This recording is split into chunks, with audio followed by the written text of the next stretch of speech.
ही सदा ही रहना, ना जमना ना मरना, लख कोशिशों करना बनेरे की सूरज ले डरना, लख कोशिशों वहाँ पहुँच गई है शहीदी यात्रा।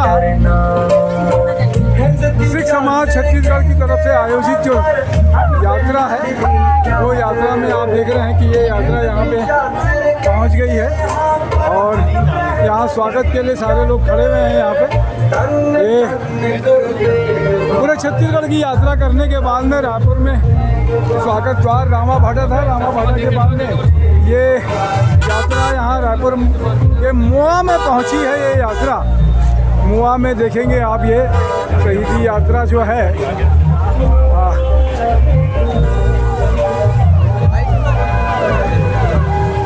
पंच प्यारे आप सब देख रहे हैं कि पंच प्यारे हैं यहाँ पे, और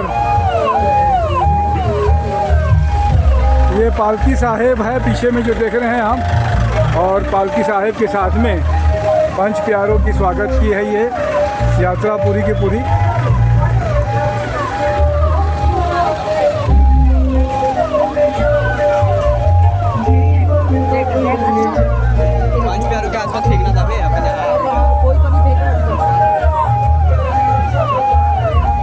पंच प्यारे आप देख रहे हैं कि पंच प्यारे अभी यहाँ पे मुआ में ये स्वागत हो रहा है। ये यात्रा का 3 तारीख से निकली थी ये यात्रा और 10 दिन की यात्रा थी। आप देखिए